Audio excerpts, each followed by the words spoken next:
G'day, welcome to the first episode of the mini Clubman GT rebuild. In this episode we're going to focus in on the rear tanks, the boot board, boot liner, boot seal, as well as swapping out the rear tail lights. Before we get started though, the footage will start with me swapping out the rear seals. I just wanted to give a quick explanation that I did attempt to install the original style boot seal, which didn't go as planned, as you'll see in the video.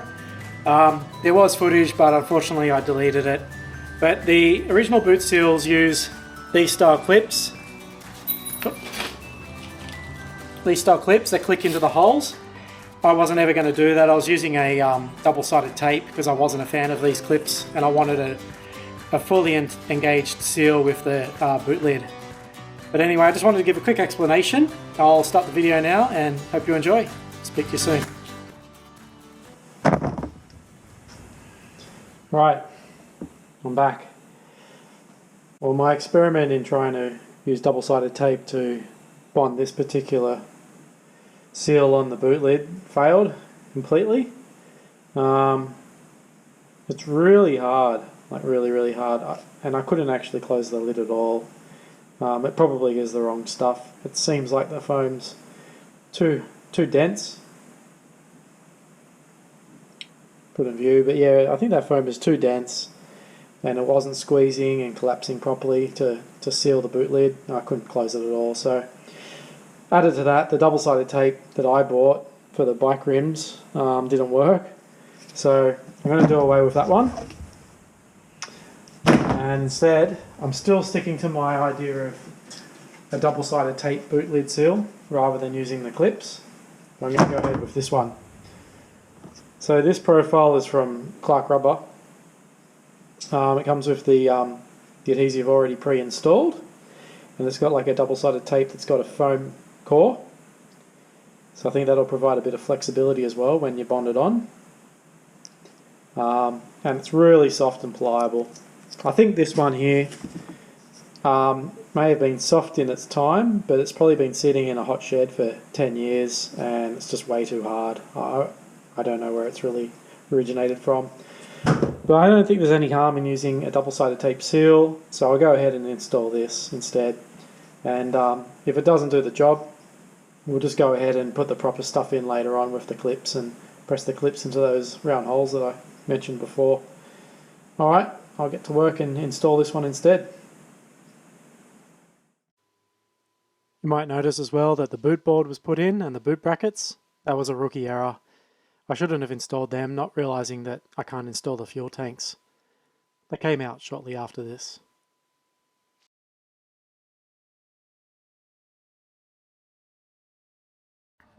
Alright, here's the boot lid seal installed. So it's probably a lot thinner profile. This one's from Clark Rubber with the double-sided tape. And it provides a nice solid bond line all the way across the back of the boot. So it should be rather watertight, to be honest. It's really quite flexible, so it can get around the corners nice and easily. And yeah, easy to cut so you can finish it off. But I'm really happy with how this seal installs in the minis. And of course, if I want originality, I can just easily peel it out and put the genuine style in. You can see all the holes that the proper style one would engage with the clips. So they're there in case we ever want to install them.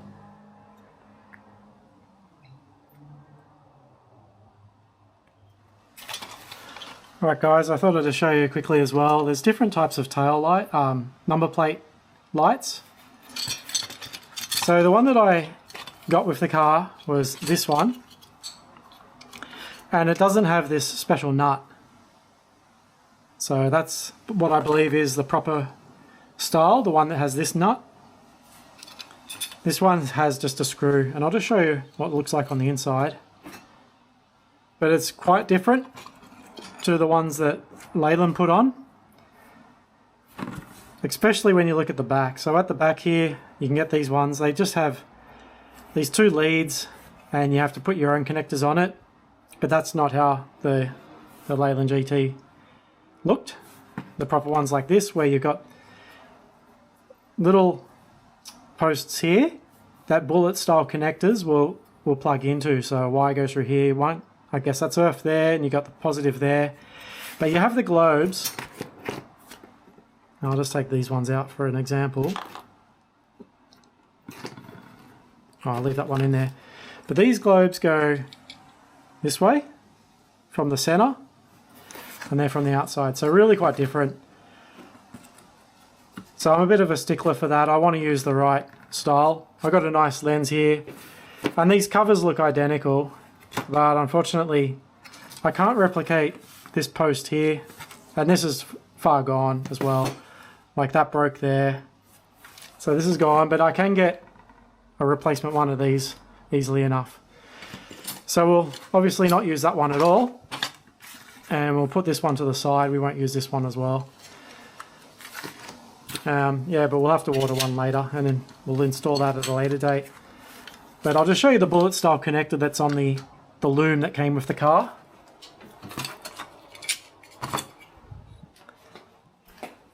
So this is what I had. Get these little posts, terminals. I think I just have one somewhere else, so that's why one's dropped off. But that's all they are, and they would have gone through this hole, and this would have been earth, so it clicks into here. And the positive one, positive lead, would have had one as well. They clicked into here, and that's all it was. Also, I've got to get a grommet for in here. There's one missing just there. So we'll install that a bit later as well. We'll have to pick one up. There was a minor amount of surface rust on the inside of these tanks, so I'm just using a chemical to remove that rust, and just covering each of the inner surfaces. Then drained it, then cleaned it out with kerosene and allowed it to dry.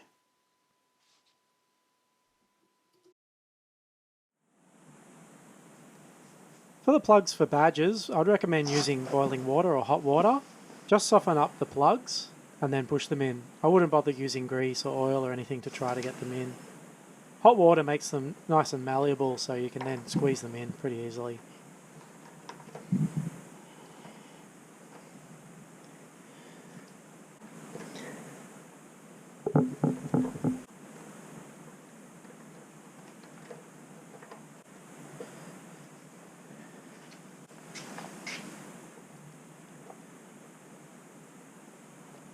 This badge is pretty worn out, the paint's gone, and it's got a fair few little nicks on it around the perimeter.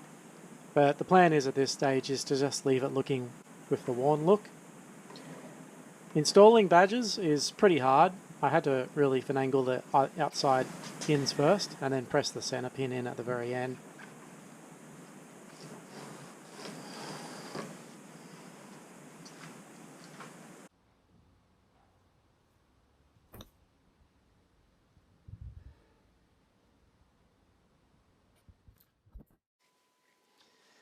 I got a bit lost here with the wiring, and so I was just tagging each of the wires for the appropriate connection point that they had to go to on the rear tail lights.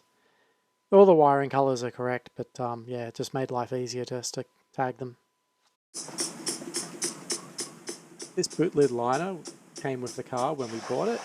It's a brand new liner, it's not the original, so it was nice and straight, but it was very discoloured and marked up with dust, so it probably wasn't stored very well for the years. So just trying to give it a thorough clean and then blacken it with a compound that's supposed to improve the darkness of plastics.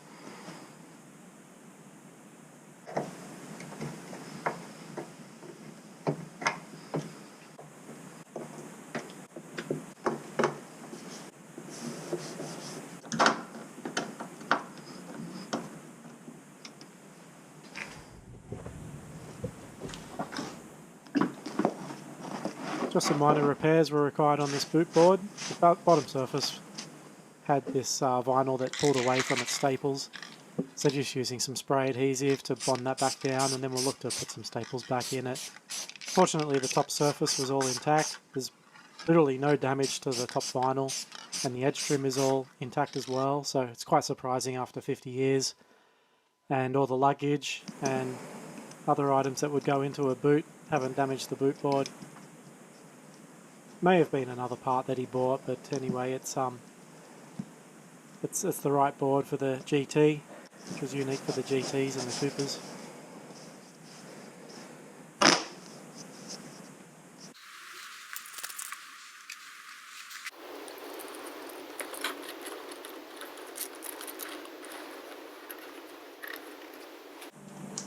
Since filming this, the vinyl has actually pulled away from the timber, so I'm going to have to look to redo it or change the strategy there and staple it in. But suffice to say, it didn't quite work out as planned.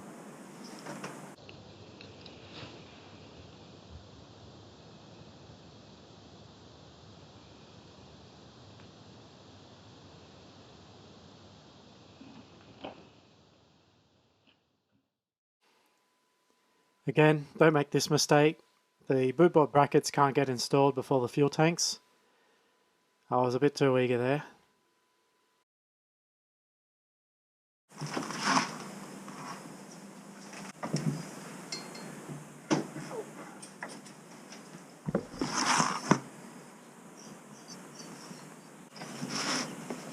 So we did have all the fuel tank brackets, but we went ahead and bought new ones for this particular build. And when you do buy the new ones, they don't come with the cork material backing, so you've got to install new backing yourself. I had a roll of old cork material lying around from another project, so I was able to just make up a new set of cork gaskets, and yeah, you could just bond them onto the tank brackets.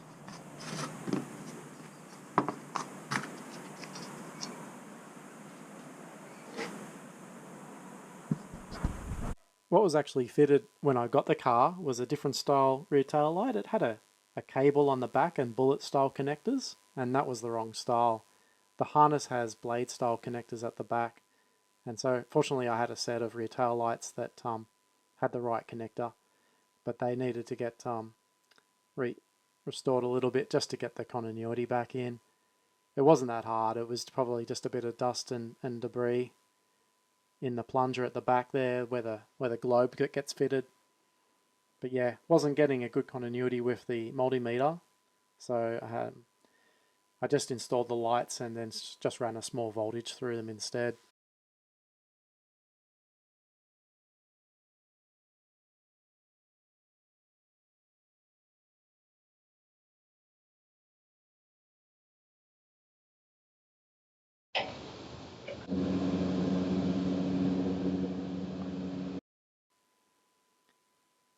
The right-hand tail light proved to be a lot harder to get the light working with. I wasn't too sure how to really fix this, but I was just using a bit of WD-40 and then constantly pressing in the plunger to try to work the solution through and clean the contacts. Took a couple of goes, but after a while the continuity was re-established for the right-hand tail light.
So next up were the fuel tank brackets. So I bonded down the new cork gasket on the sides of the brackets here, and then just loosely installed the brackets into the car. I did a quick fit check of the fuel tank drain hose there, and then slotted the fuel tanks into the car with the brackets pretty much pre-installed but just loose. I have got the screws around the wrong way. I've put the long screw in at the base there and the short screw between the short and the long brackets, and I have to swap them around. Wasn't too sure of which one went where, but I know that the earthing wire needs to be at the base of the bottom fuel tank bracket, and I need to use the short screw there to cinch down that bottom bracket into the boot floor.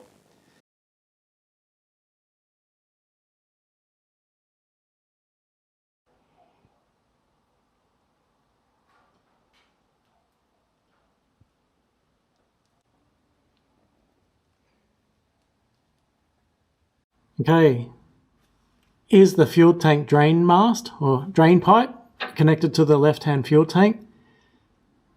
So this item you have to install after you've pretty much fitted the tank and also fitted the grommet that goes just above the floor hole there. This is a bit of a challenge to fit in. You really need to push the tank far across to the outboard and then screw this item in. To screw it in, just use a plumber's wrench so it's long enough to get to the hex on the end of it, and it should be a snug fit.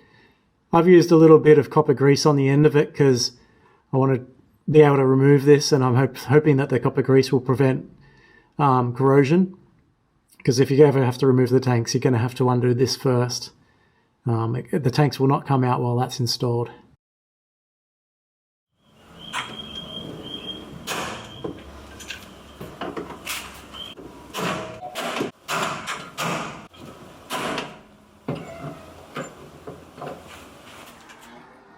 Okay, just another update, but you might have seen in the video, I had this cap installed. This is what it looks like on the inside. It has this protective wrapper. Now, I didn't really think about it at the time, but this is all flaking off and deteriorating. And I'm reading this instruction and it says, remove this plastic coating immediately after installation. I think it's worthwhile removing this plastic cover before installation. So I'm just going to get this off because I don't want all these little flakes ending up in the fuel tank. So we'll get that off and then reinstall it.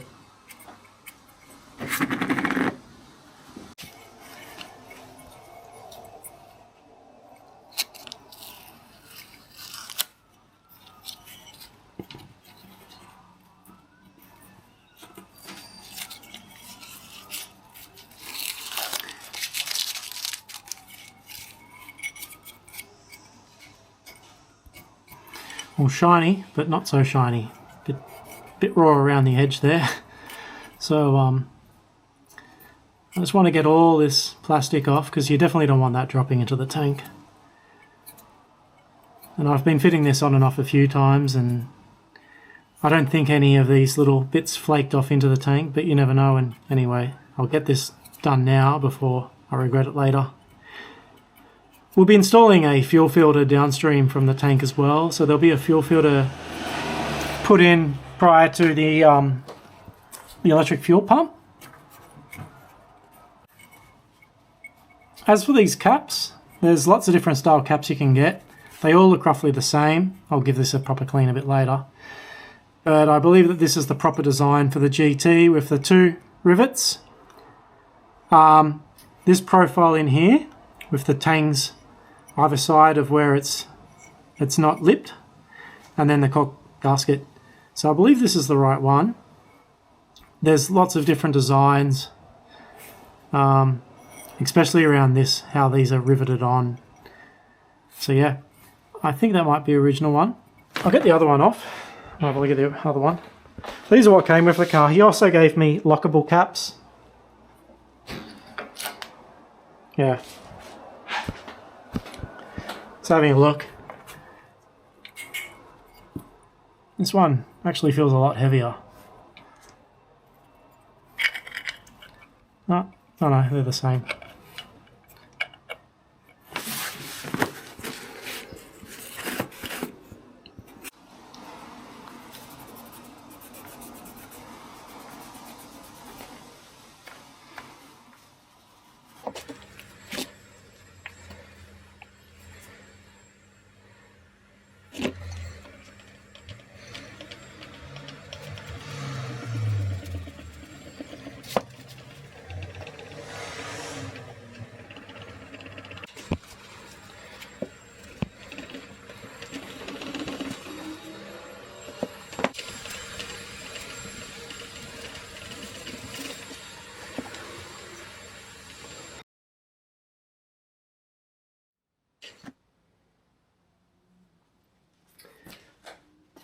Alright guys, that wraps up episode 1. I'll just show you one thing with the boot though that we'll have to deal with a bit later on. But you might have noticed in the video there's a lack of holes for the fuel line and the vent lines. So there's 2 holes missing on that side, and there is a hole missing on that side. I didn't realise that until probably halfway through when I was trying to work out where the fuel hose goes, and the this line here, which is for the electric fuel pump. And yeah, caught me by surprise, so there's no holes. To make matters worse, the fuel hose goes through a hole that's also dimpled or flared downwards. Now it's got this this flaring profile, I assume to reduce the risk of the hole chafing on the fuel line, even though the fuel line's a braided steel hose. So we've got to get a special flaring tool to do that. But for now anyway, we'll wrap it up there. I hope you enjoyed this first episode. The next episode will be on the vertical seals, the flares, and the mouldings. So anyway, thanks for watching. Hope you enjoyed, and we'll see you soon. See ya.